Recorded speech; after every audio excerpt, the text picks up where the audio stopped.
안녕하세요. 스타119 임광목 대표입니다. 6월 12일 수요일 오후 3시 52분 장마감 유튜브 방송입니다. 여러분들 우리가 어떤 분야에 있어서 자신의 재능이라든지 자신의 그 노하우라든지 아니면 자신의 어떤 전문성을 가지고 다른 사람들과는 다른 전망을 했을 때 또는 다른 사람들과는 다른 분석을 했을 때 그 분석이나 전망이 정확하게 일치해서 이제는 다른 사람들까지도 그 자신이 썼던 그 표현들을 인용을 해서 다른 사람들까지도 그 표현을 사용하게 된다라면 그때 여러분들은 어떤 기분이 드십니까? 그때 우리가 쓸 수 있는 표현이 어떤 희열이라는 단어를 쓸 수 있지 않겠습니까? 희열.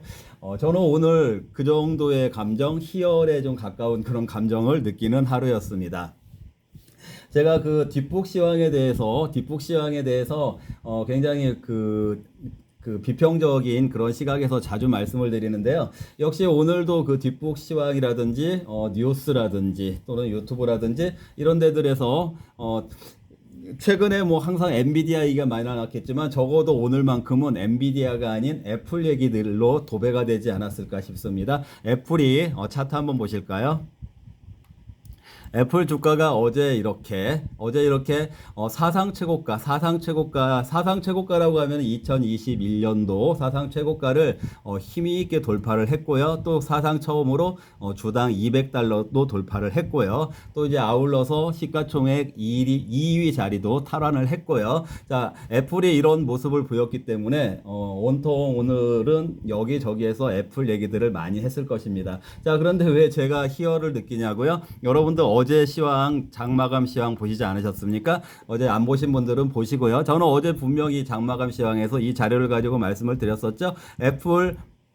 어제 기준으로 애플이 1.9% 정도 하락했지만 WWDC에서 온 디바이스 그 아이폰이 공개가 됐고 2021년도 역사적 고점에 접근을 했기 때문에 밀린 것이지 애플 주가는 이제는 다시 올라가게 될 거다라고 분명하게 말씀을 드렸었죠. 어제 시황에서요. 그리고 이제는 애플과 엔비디아의 시총 2위 경쟁이 시작이 됐기 때문에 애플도 뒤로 물러나지 않고 치고 나가게 될 그 가능성에 말씀을 드렸고 아울러서 애플로 인해서 애플 관련주 우리나라에도 애플 관련 소부장 종목들이 많이 있다고 했죠. 그런 종목들에 대해서 관심을 가져야 된다라고 어제 분명하게 그렇게 말씀을 드렸습니다. 자, 그 말과 함께 제가 이제 어제 그 한국 시간으로 오후에 말씀을 드린 거고, 그날 이제 어젯밤 새벽에 어떻게 됐습니까? 좀 전에 보여드렸던 차트처럼 이렇게 애플의 큰 이변이 일어나지 않았습니까? 이런 그 적중을 통해서 희열을 느끼지 않는다라고 하면 오히려 정상이 아니지 않겠습니까?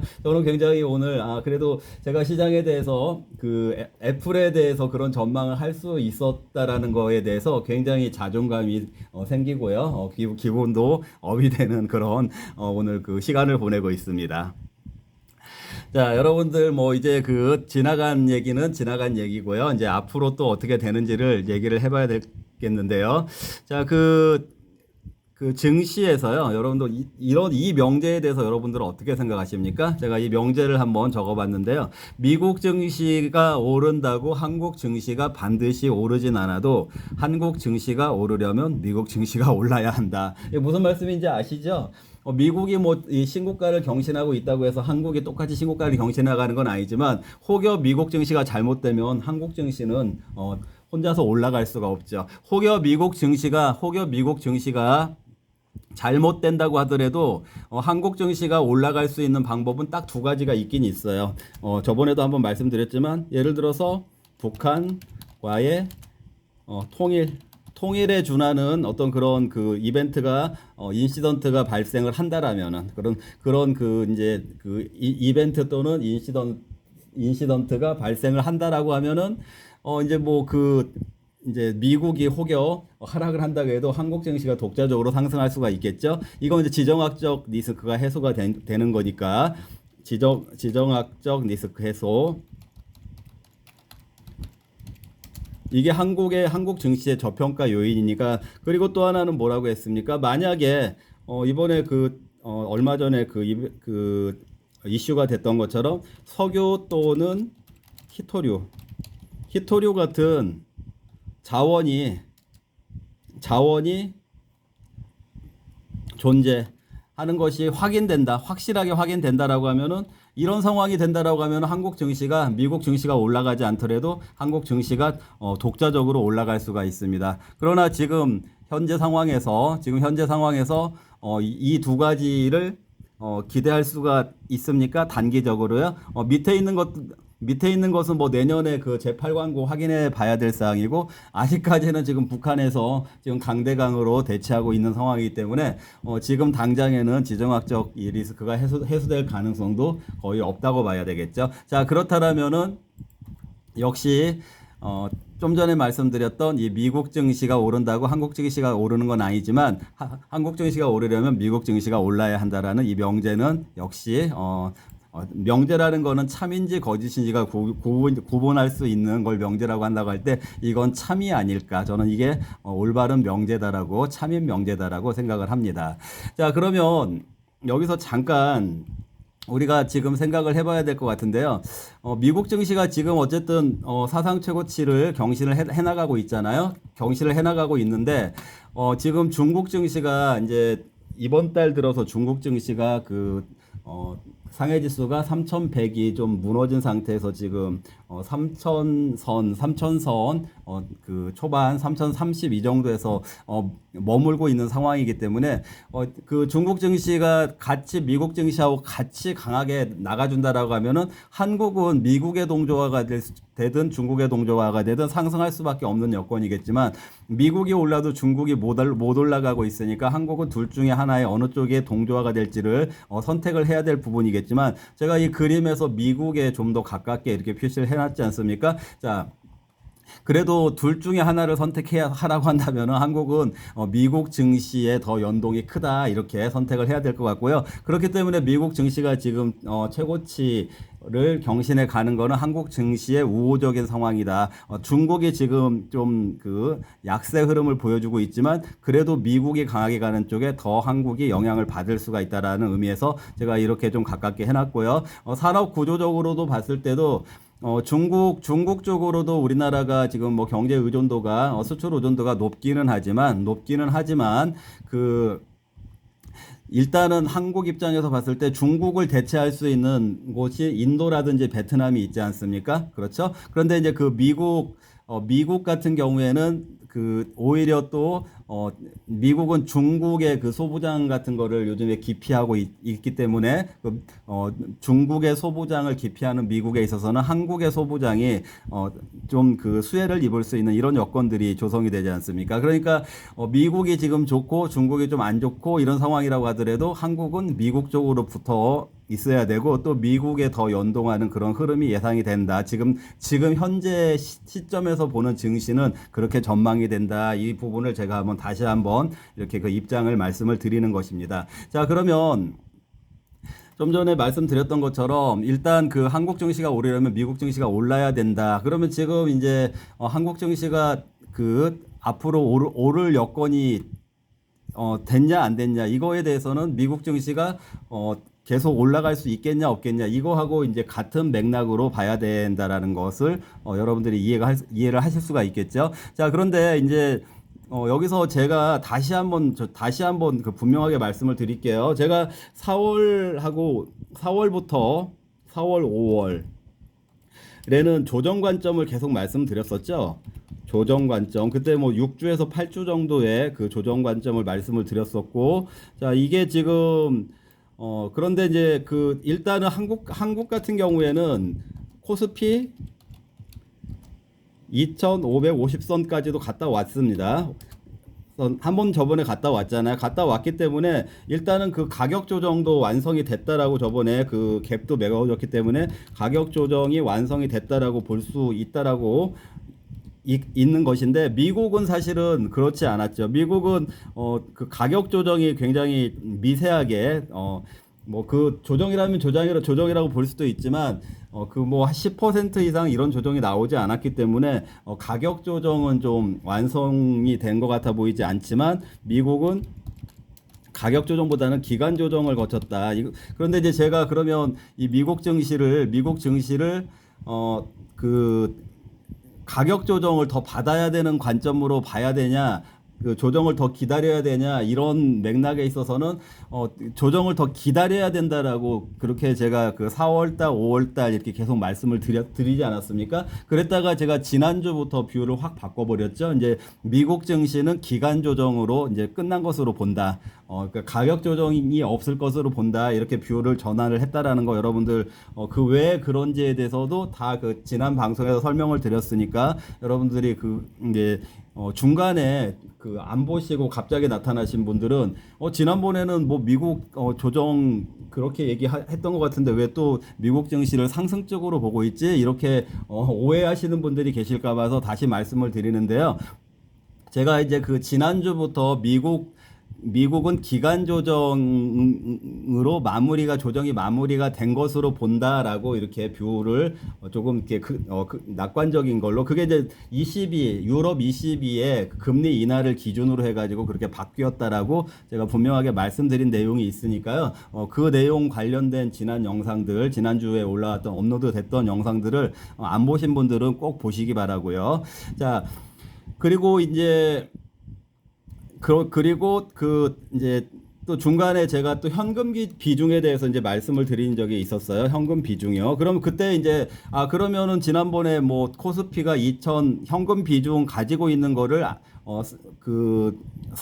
귀하게 기회에 사용하는 나이는 2,500선으로 보겠다라고 말씀을 드렸었잖아요. 그럼 2,550이나 2,600 이것은 좀 애매하니까 그냥 그 섣부르게 물타기 하거나 자꾸 더 비중을 확대하지 말고 혹시라도 2,500까지 그 무너지면은 거기에서 단기의 강한 반등을 노리기 위해서 현금을 사용하자 이렇게 말씀을 드렸었던 거고, 그리고 이제 만약에 여기까지 가지 않고 시장이 좋아진다고 하면 그럼 지금 당장에 이렇게 이 현금을 사용하자 그런 의미는 또 아니다라고 말씀드렸었죠. 자, 이번 주까지는 한국 동시만기일 또 통과를 해야 되고 또 삼성전자가 수급선을 회복하는 것도 확인을 해야 된다라고 말씀을 드렸고, 이 현금 비중이 만약에 상승 장세를 전망한다고 하면은 상승 장세로 가는 것이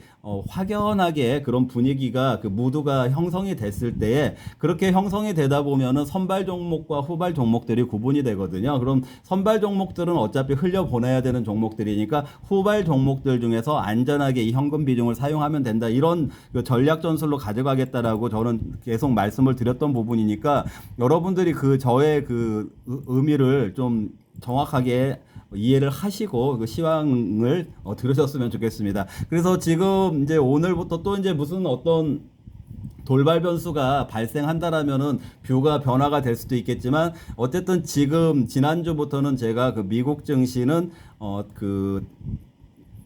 이렇게 좀 더 좋은 느낌으로 흘러가게 될 거다 이렇게 이제 말씀을 드렸었고, 계속 지금도 어제 그제 해가지고 신고가를 경신하고 있는 모습이 나오고 있지 않습니까? 자, 그런 맥락에서 여러분들이 지금 이렇게 미국 장세가 엔비디아뿐만 아니라 이제 애플까지 급등하는 모양이 나오는 이런 모습들을 보면서 윤광목 대표가 왜 미국 증시를 좋은 쪽으로 이제 바라본다라고 했던 그 맥락하고 연결을 지어서 여러분들이 이해를 해보시면 될 것 같습니다. 자, 그럼 여기에서 제가 다시 한번 미국 증시가 왜 좋게 보인다고 했는지에 대해서 다시 한번 제가 좀 정리를 한번 해드리겠습니다.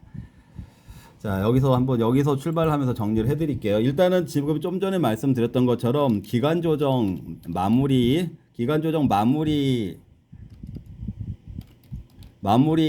관점으로 보기 때문에 이제 기간 조정 마무리가 됐으니까 이제 반등이나 또는 이제 전고점을 치고 나가는 그런 쪽으로 볼 수가 있겠죠. 그리고 이제 또 어떤 것을 제가 말씀드렸었습니까?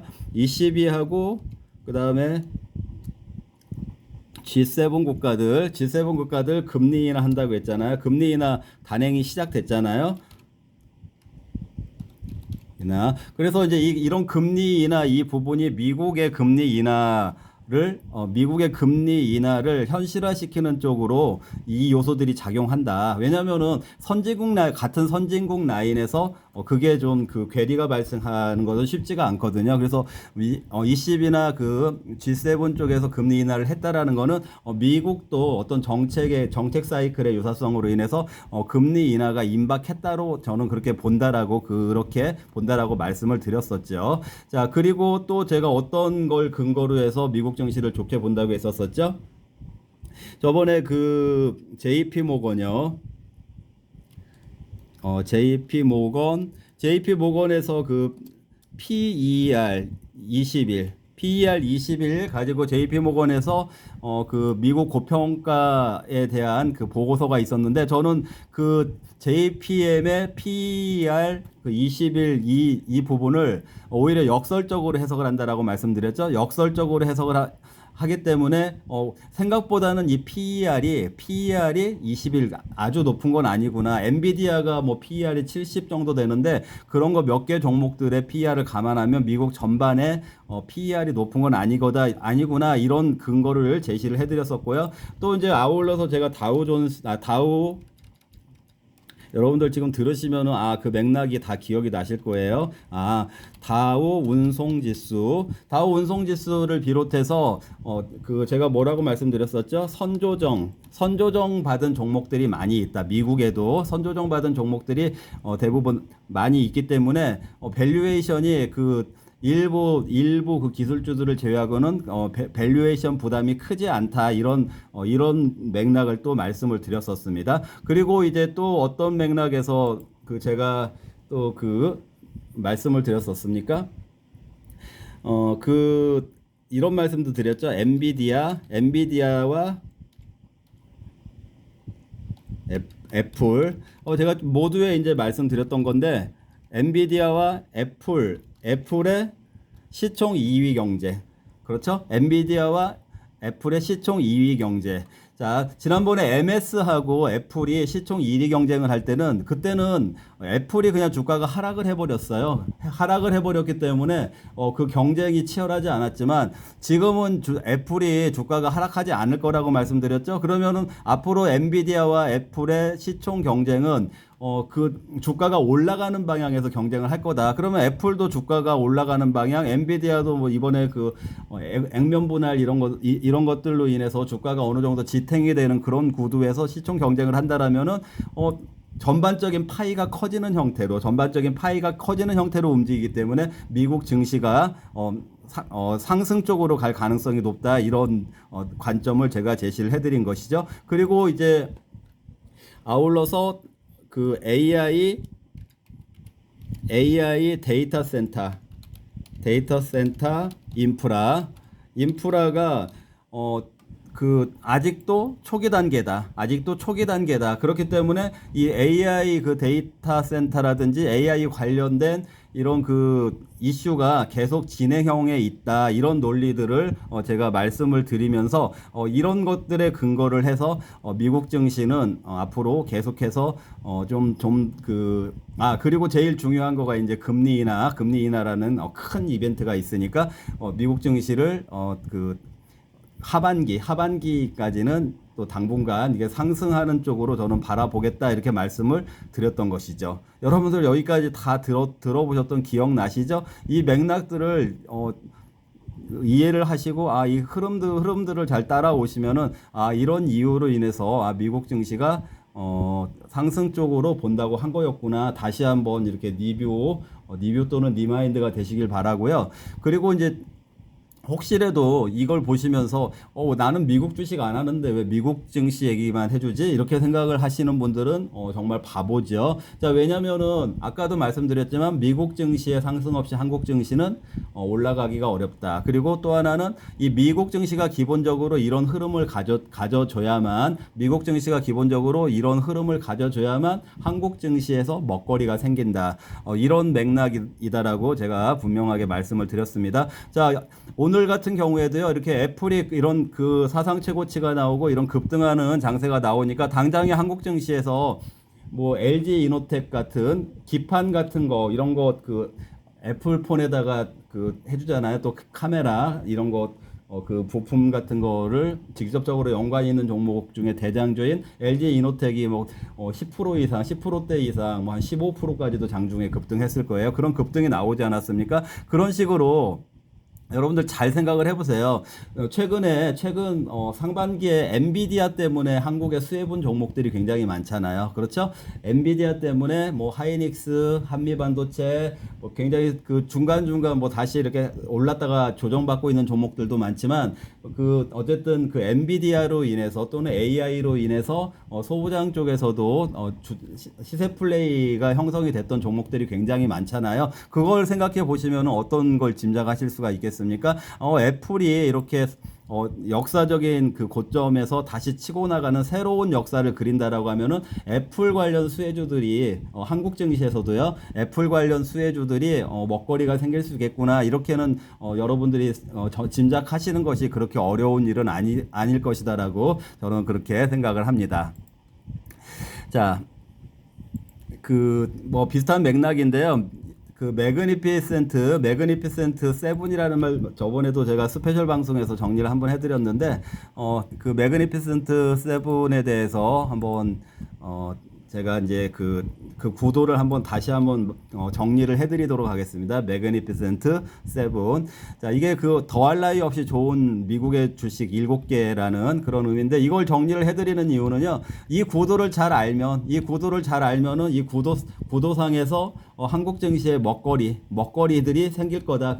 먹거리들을 잘 이렇게 캐치할 수가 있다. 그 먹거리들 캐치가 가능한데 뭐 서두를 필요 없어요. 그 먹거리들이 다 같이 빠르게 움직이는 건 아니니까 천천히 움직이더라도 먹거리들이 돌아가면서 생기니까 이걸 구도를 잘 이해를 해두자. 그런 의미에서 제가 매그니피센트 세븐에 대해서 지금 다시 한번 요약 정리를 해보도록 하겠습니다. 자, 지금 시가총액 1위가요, MS. 자, 시가총액 1위가 MS요. MS 아시죠? 마이크로소프트. 자, 그런데 여러분들 조금 눈치가 빠르신 분들은 이상한 점이 없으신가요? 옛날에는 시가총액 1위가 애플이었잖아요. 그렇죠? 옛날에는 시가총액 1위가 애플이었는데, 자, 그럼 MS가 지금 시가총액 1위, 애플이 시가총액 2위잖아요. 이제 며칠 전에는 엔비디아가 2위였는데, 자, 어제 엔비디아 살짝 떨어지고, 어제 애플 급등했으니까, 그리고 이제 애플이 어제 한 7% 그렇게 급등을 했기 때문에 엔비디아하고 시총 차이를 많이 벌려놨어요. 자, 그러면서 오히려 또 MS하고 시총 이렇게 다가가는, 시총 1위 쪽으로 다가가는 그 정도의 이렇게 어제 이제 급등이 나왔는데, 여러분들 잘 생각해 보세요. 아까 제가 애플이 이게 이렇게 나온 $200가 처음으로 $200 넘은 거고, 이게 사상 최고가라고 했잖아요. 그럼 애플이 사상 최고가를 넘었는데, 사상 최고가란 얘기는 애플이 어제처럼 그렇게 주가가 높았던 적이 한 번도 없었다는 얘기잖아요. 그렇죠? 그러면은 어제가 가장 주가가 높은 가격인데 왜 애플이 2등이지? 옛날에는 $200가 안 됐을 때도 애플이 1등이었었는데 왜 $200가 넘었는데도 애플이 아직도 시총 2등이지? 이렇게 생각을 해보시면은 어떤 답이 나오십니까? 와, MS 주가가 정말 어마어마하게 많이 올랐나 보다, 이런 생각이 나오죠. 자, 무슨 말씀을 드리는 거냐면은요, 아까 MS, 애플, 엔비디아로 인해서 미국 증시의 전체적인 파이가 커졌다라는 걸 말씀을 드리는 것입니다. 자, 그러니까 MS가 이미 1위에 올라서면서, 즉 MS도 AI로 인해서 올라갔잖아요. 그러니까 제가 저번에 JP 모건, 여기서 JP 모건의 PER 21에 대해서 역설적으로 해석을 하는 이유가, 지금은 이 JP 모건에서는 30년 평균 논리를 봤지만, 저는 30년 중에 불과 1년, 2년만이 AI 시대니까, 시대가 바뀐 부분을 반영을 하면은 지금 PER 21이 결코 높은 것이 아니라고 본다. 그렇기 때문에 미국 증시가 더 올라갈 수 있겠구나라는 논리를 제가 전개를 해드린 거잖아요. 자, 그것처럼 이 MS하고 AI로 인해서 미국 증시의 파이가, 시총 1위의 파이가 그만큼 커져 있다라는 것이죠. 자, 그러면은 이제 여러분들이 어떤 걸 생각을 해보실 수가 있겠습니까? 자, 애플하고 엔비디아하고의 이제 시총 2위 경쟁이 벌어지기도 하지만, 애플하고 MS 사이에서의 시총 1위 경쟁도 이게 벌어지게 되겠죠. 자, 그런 맥락에서 이미 MS의 규모가 확 커져 있기 때문에, 이걸 기준으로 봤을 때 2위와 3위도 그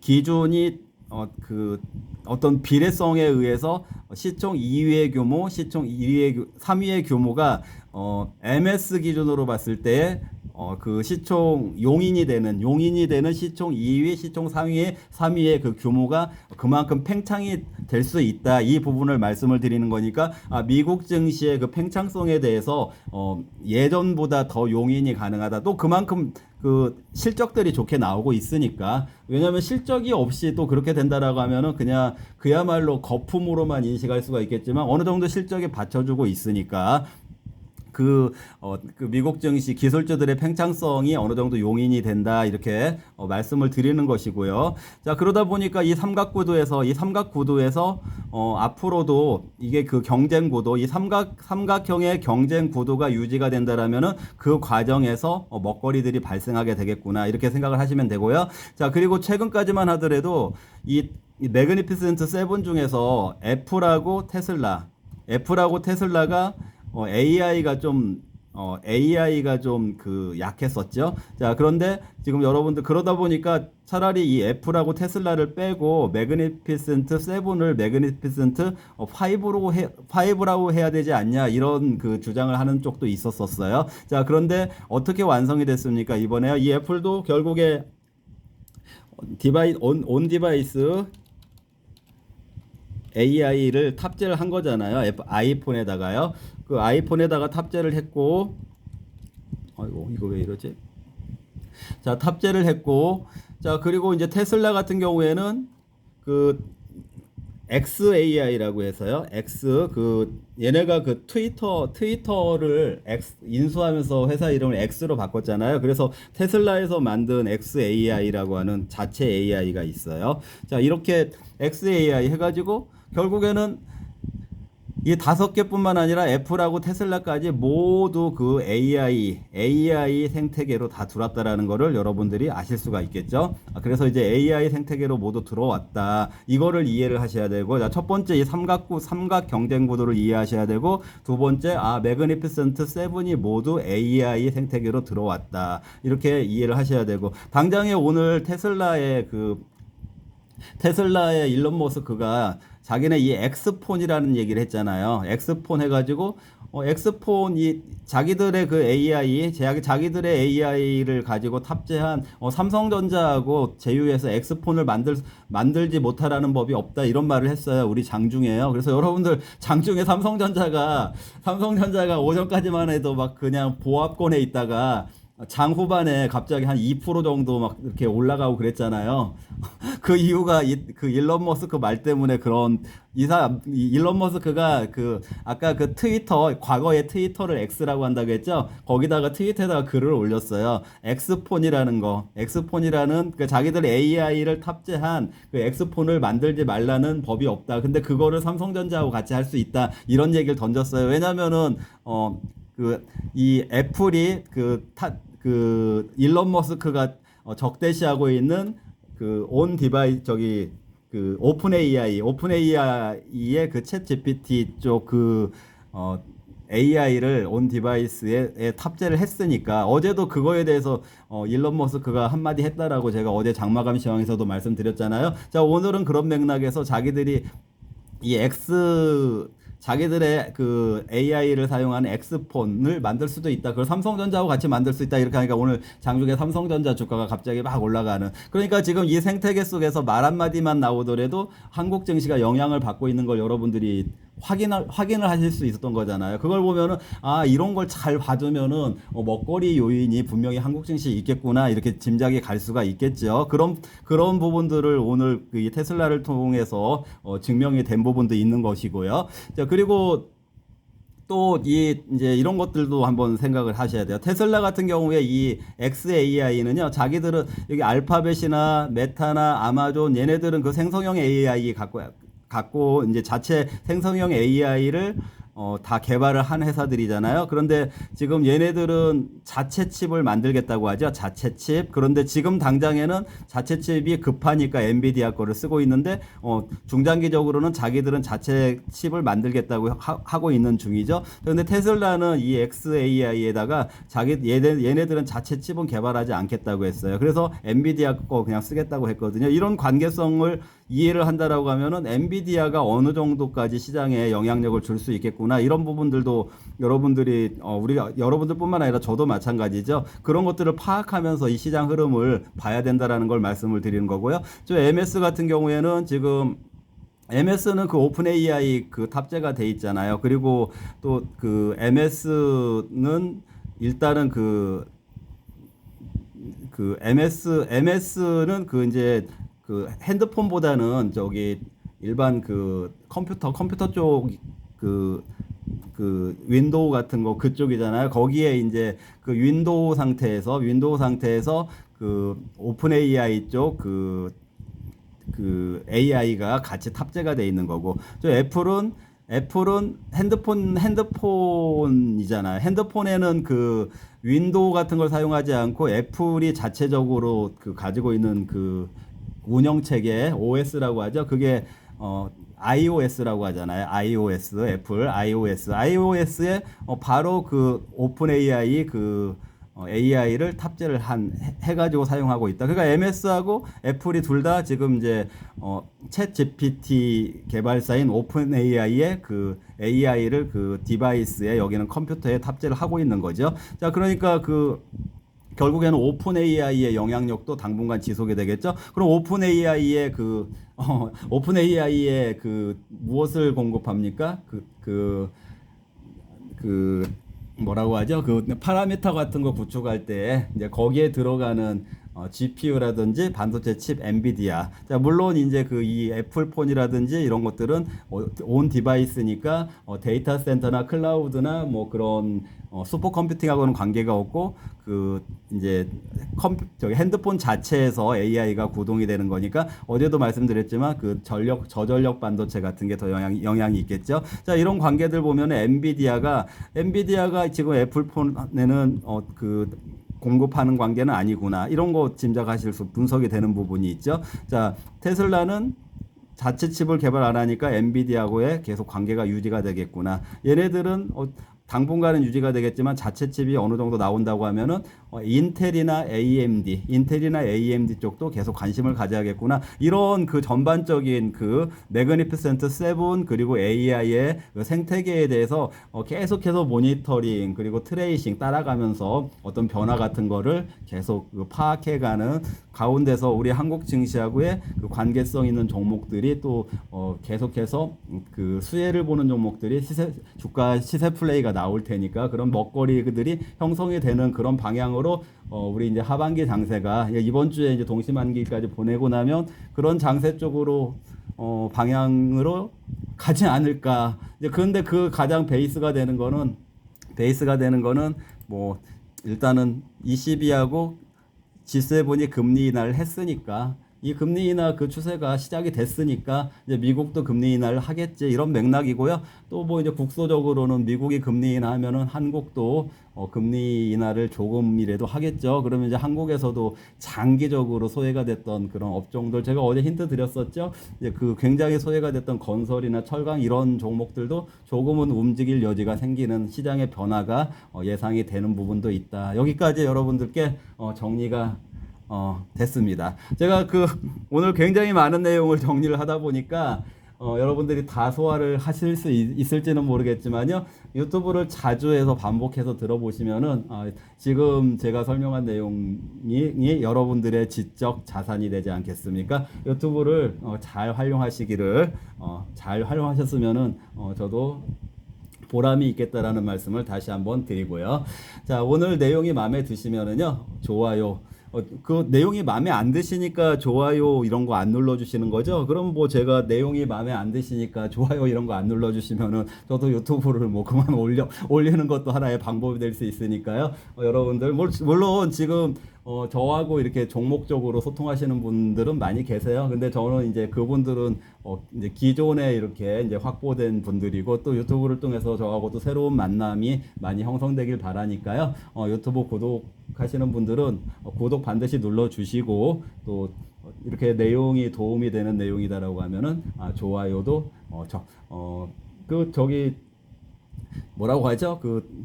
좀 긍정적이다라는 그런 표현이 맞는 건가요? 적극적이다라는 표현이 맞는 건가요? 어쨌든 그런 마인드를 가지고 유튜브에 같이 저하고 유튜브에서 소통하고 우리 유튜브 문화를 같이 만들어 갔으면 좋겠습니다. 자, 내일 뵙겠습니다. 감사합니다.